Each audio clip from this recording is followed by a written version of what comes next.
pro-nuclear oppression.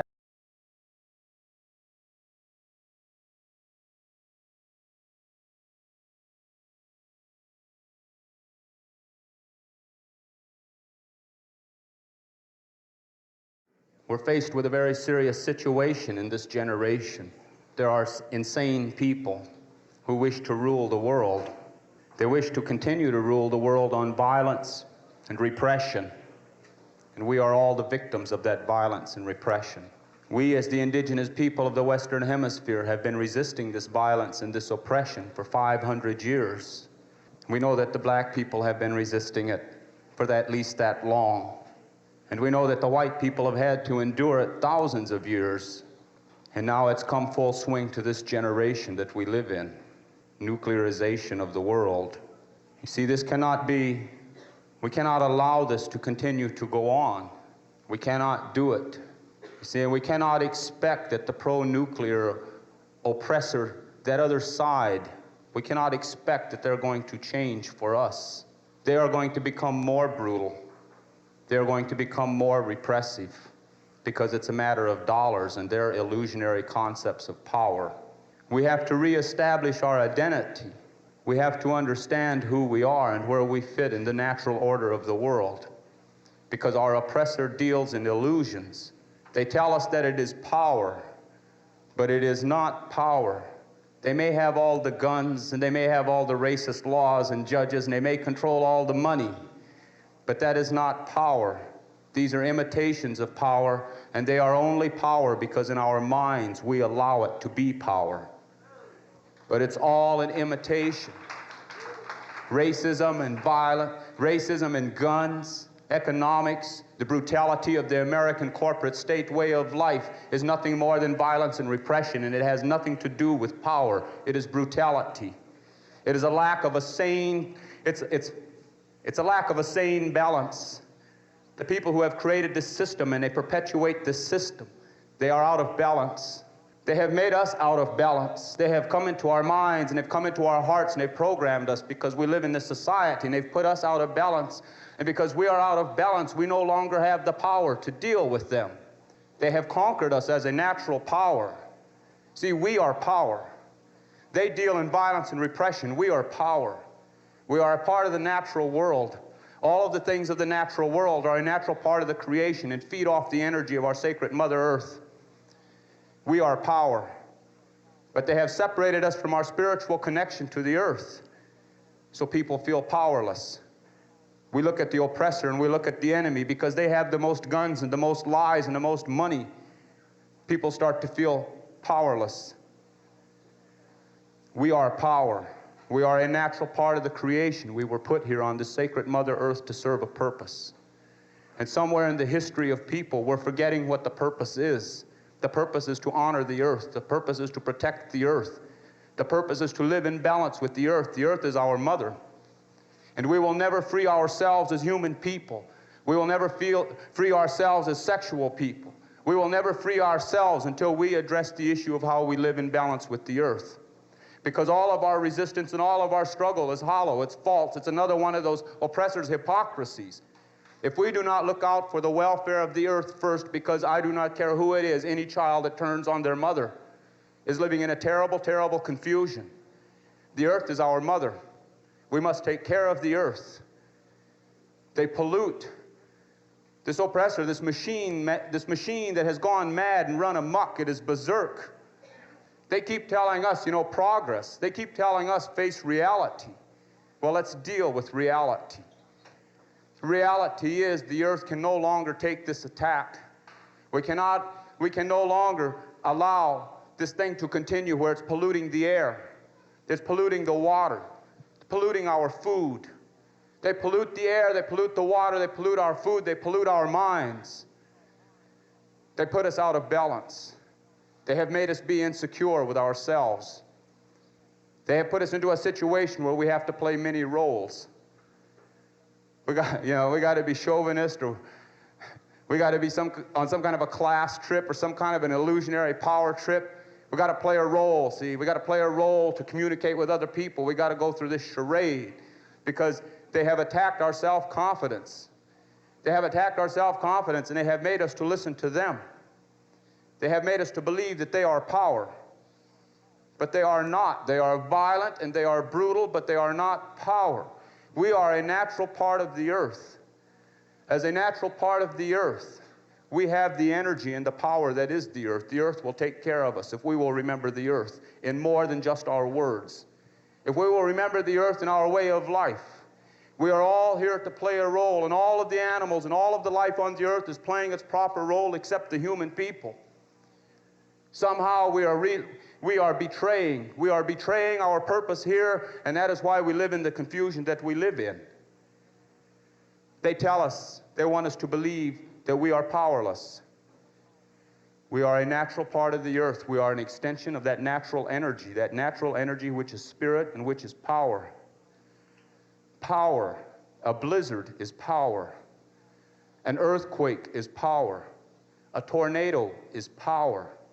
These are all things of power that no oppressor, no machine age can put these things of power in a prison.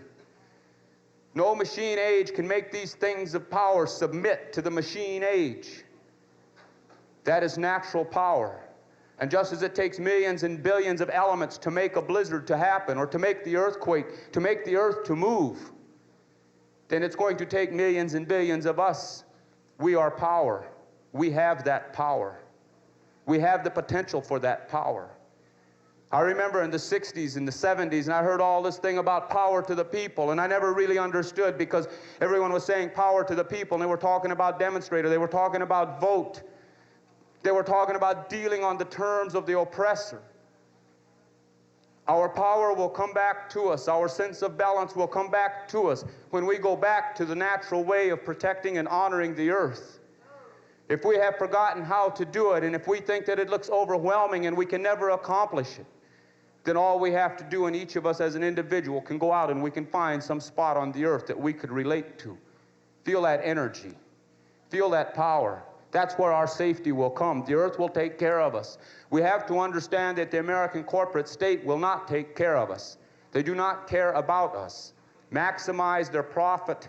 That is where their whole life value is placed upon. Maximize the profit. They will turn us against each other to maximize the profit, because they have done it in the past. Nuclear energy. It's the final assault. Nuclear energy should tell each and every one of us that they have gone beyond the reasons of sanity, that they are no longer sane, that they no longer deal with the real natural world, because they want to create a radioactivity, all right, that is going to make it impossible for the Mother Earth to take care of our life. We will not destroy the world. We are arrogant and we are stupid and we are foolish if we believe that we will destroy the world. Man has the ability to destroy all of the people's ability to live on the earth, but we do not have the power to destroy the earth. The earth will heal itself. The earth will purify itself of us. If it takes 1 billion years to get rid of the radiation, the earth will do it, because the earth has that kind of a time. We do not. Our obligations and our loyalties have to be to the earth, and they have to be to our sense of community and to our people and to our relations. Our obligations and our loyalties should not be to a government that will not take care of our needs. Our obligations and loyalty should not be to a government that has proven time and time again that it is the enemy of the people unless the people are rich in dollars. That has been the consistent history of Western civilization and the American corporate state government. That's reality. They are not our friends. They do not care for us. We have to face that reality that we have an enemy. We want to talk about nuclear war. Everybody's afraid of nuclear war that's going to come between the Americans and the Russians and the Chinese or whoever. But are they not waging nuclear war on us now when the miners die from cancer from mining that uranium? Are they not waging nuclear war with 3 Mile Island when they release that stuff into the air? Are they not waging nuclear war when they build all of these nuclear reactors and it's not safe?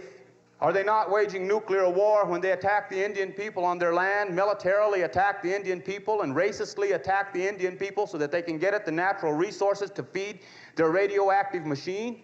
That is war. And they are waging it against us. They bribe Congress. They bribe your elected officials. They terrorize and intimidate your elected officials by getting the FBI to blackmail them. Those are acts of war. We will have to come to a time in our lifetime, and it will come in our lifetime, when we are going to have to deal with the fact that the enemy has taken over your government. The government is not your ally. The government will use you, chew you up, and spit you out. You think that we are wrong? You think that we are talking unrealistically? Then go look at your elders and see what has happened to your elders in your machine-age society. See what kind of respect that they get. See what kind of a voice they are allowed into your society, what kind of input they have. See what their final reward of happiness is after working for this slave state for 30 or 40 years and allowing someone else to exploit their labors. What is racism? Racism is an act of war. Sexism is an act of war. It's a war against our human dignity and our rights to self-respect. This is the war that they wage there. War. They are warlike. And we have to understand that the American corporate state got to where it's at through the act of war. The next war, you want to think about a war? The next war that you better be concerned about is the one that they're going to fight here. Here in the continental United States. They have fought many wars here. They fought us all along, see, because we said it's ours and you haven't got a right to it, and they fought us. Now you all are claiming that it's yours under this illusionary concept of private ownership of property, and they're going to fight you. But they're going to call it national security and energy crisis. They're going to call it constitutional rights, and they're going to call it judicial proceedings. They're going to nationalize, you know, your military coup is going to come by, they're going to nationalize the police departments. That's your military coup. In the name of violence, rising crime. But all we must do is look in the corporate office and see the rising crime that is taking place there, and nobody's going to jail for it. So we got to understand that they are arming themselves to wage a war against us, and it's going to be called the war of law and order, because they're twisting it around. For 500 years, my people have resisted. For 500 years, we will resist again if it becomes necessary. We want to be able to relate and communicate with all of the people that are living on this land. But we want to be able to relate and communicate from a position of truth. You all got to face the truth. We have had to face it through 500 years of genocide. We have had to face the truth. We have had to live the truth. We have had to die the truth before we're going to ever see our evolutionary liberation. The people that call themselves Americans are going to have to face the truth also. They tell us to be realistic, that progress means all these things have to happen.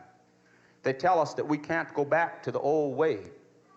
They tell us be realistic. But there is no old way, no new way. There is a way of life.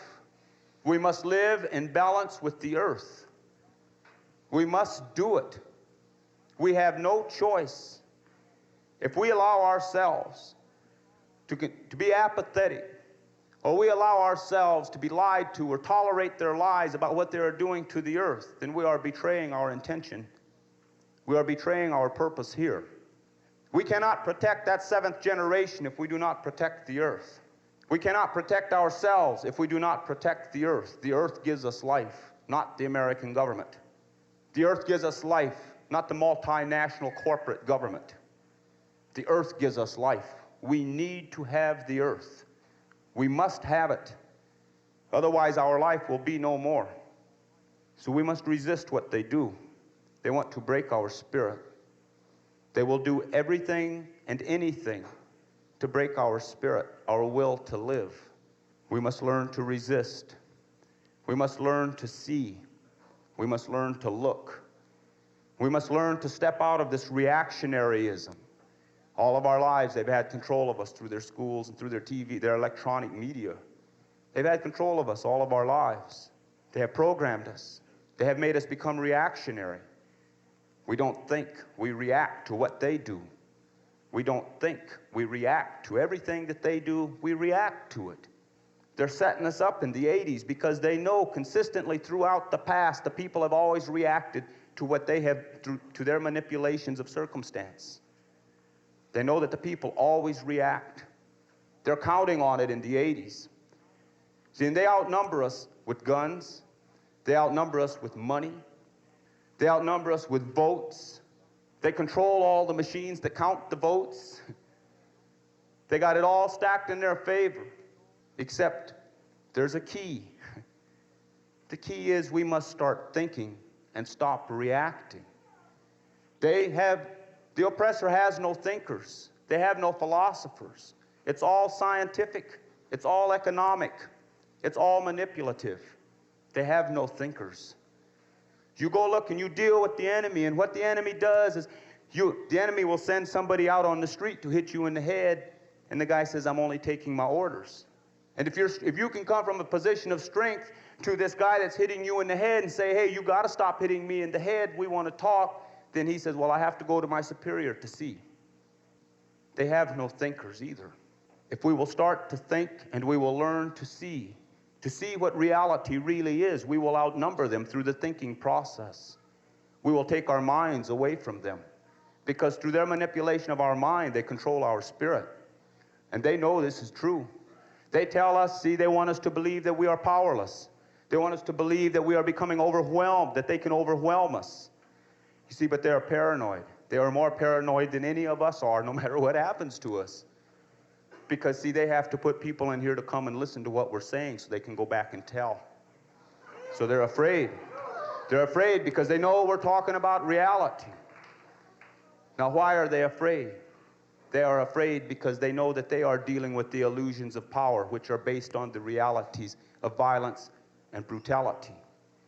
They're afraid. They don't want people to think. They don't want people to be talking, and they don't want people to think about what they talk about. Because they know. They've known it all along that they built their whole thing on illusions. And because they have drawn us into giving this illusionary world all this power, they have taken our power away from us. Because we believe in the illusions. It's going to be real hard for us to get our way back. We have to deal with the economics. We have to deal with the politics. We have to deal with the whole nuclear madness. But we're going to have to purify and cleanse our spirit a little bit, our resistance, movements. We have to think real seriously about movements. Movements make up a resistance. We have to be very careful as how we organize, because they're counting on us to react the same way we did in the 60s and the 70s. You think that this energy crisis, and you think that this economic inflation thing, you think it's an accident? You think it just happened? They saw in the 60s that the American people were becoming more liberal because they were becoming more affluent. And because they were becoming more affluent, they were starting to say, well, equal rights for the blacks. The young people were starting to say, well, it doesn't matter what you look like. We all have a worth. And then that led up to where everybody started saying the war in Vietnam is wrong. The other side, they saw that all of these conclusions were based on a level of affluency that was reaching the average American, and the average American was becoming more liberalistic in their thinking because they were getting this affluency. So they're getting even. They've had a redistribution of the wealth. They did it through energy, through oil, to make the people more poor. They did it. That's what Watergate was all about.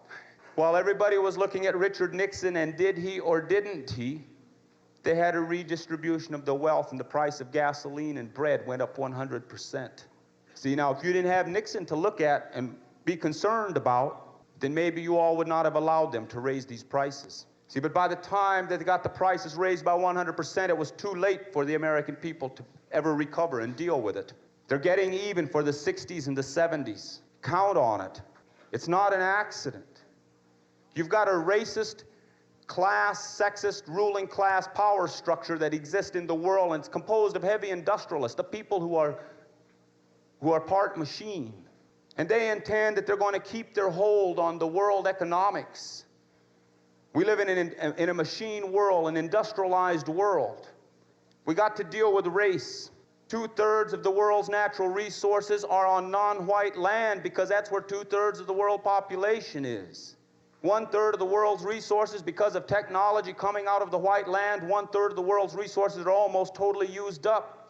But technology spreads like any disease. Technology spreads. So this 2/3 with the majority of the world's population, they got all the natural resources. So at some point in the immediate future, they're going to have all the technology, which makes them the new machine power. And it changes the whole thing around. But like they did to us, when they wanted our land in the Dakotas, they used their technology to stay ahead. They came and they gave us a few Winchester repeating rifles because they had Gatling guns. And then they could justify their murder, see, because America, the hypocrisy is they must arm you before they murder you.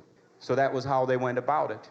We look at today and now, by creating a dependency on nuclear power, nuclear energy, by creating a dependency upon that, there's only a handful of countries that control the mechanism of mass production of this. All the countries in the world don't.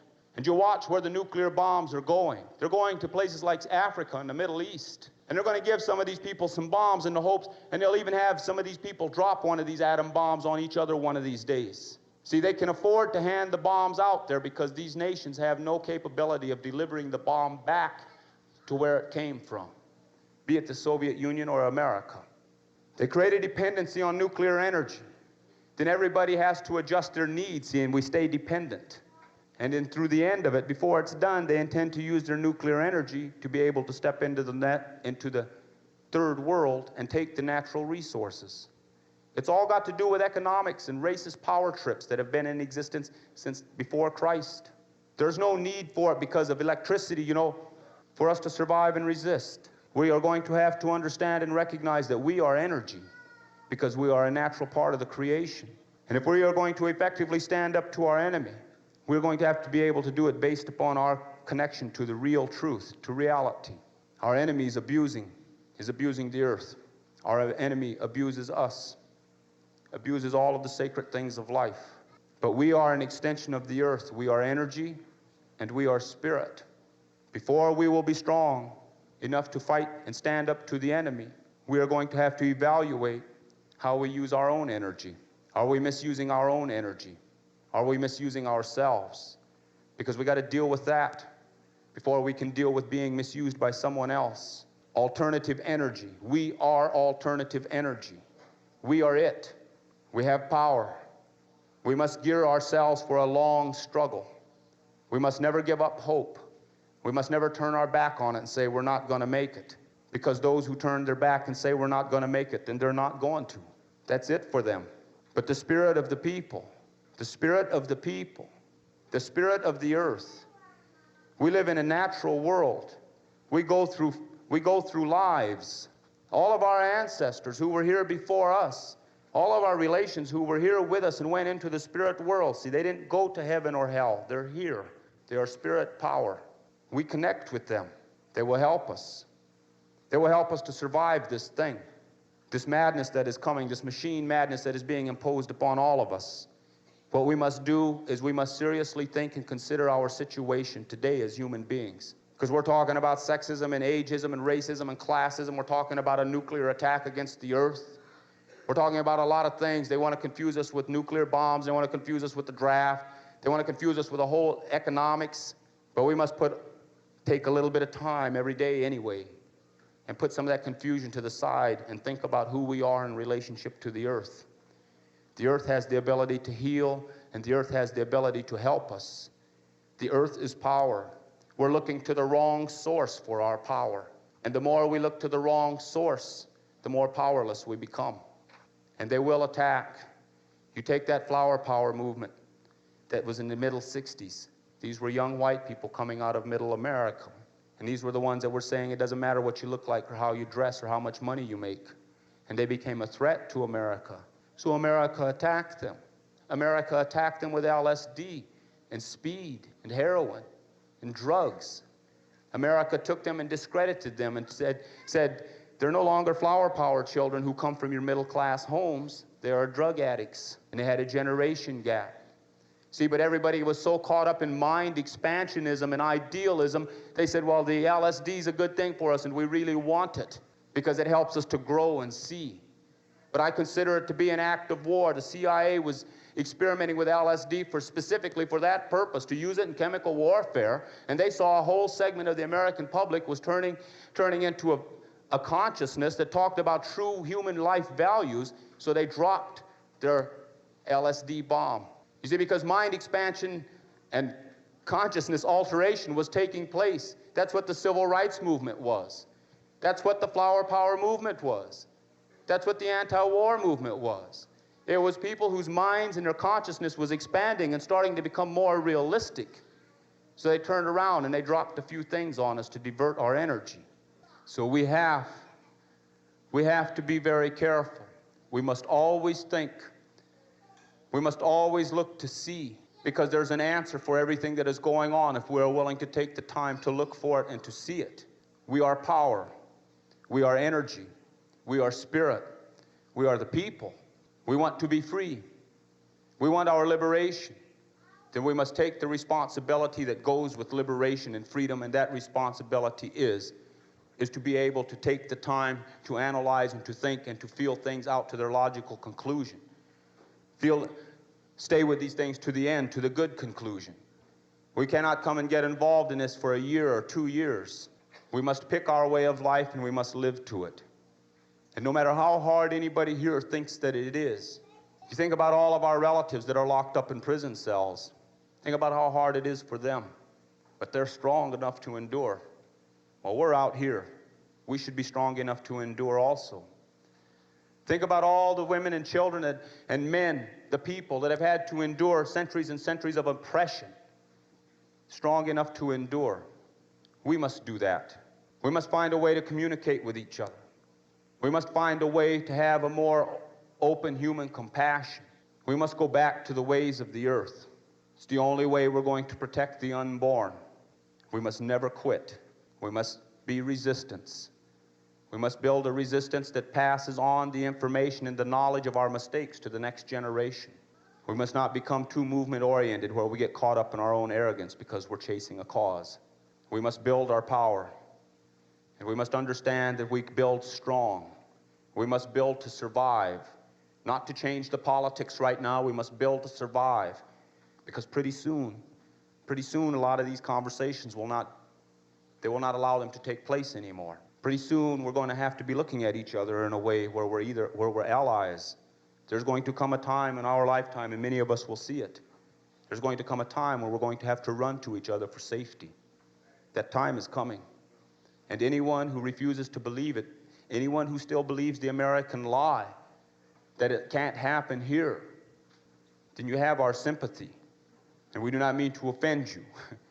Stay with us as long as you can, and when you see it start to happen, then you make your decision. Because Reagan's not your enemy. Reagan's just, he's an actor. He's saying the words that somebody is putting into his hands to say. He's reading his script. And they got this thing well planned. And they intend that they're going to break the backbone of resistance in America. And they're going to do it under their so-called energy crisis. I don't know what the answers are or the solutions. But we know that, let's pray. Every day we could pray. We could pray to the earth, and we could pray to the ways that we believe. And pray for some kind of understanding. And take a little bit of time to get to know ourselves and be comfortable with ourselves. Take a little time, see, because the enemy has come into us. The enemy is inside of us. The enemy exploits our ego, exploits our needs and our wants. You know, there are things in this world that we need to have to survive. And there are things in this world that we want because we want them. We are going to have to relearn the difference. We're going to have to learn to take what we need, even if it means giving up some of the excess that we want. And we cannot give too much to a way of life. I thank you for your time.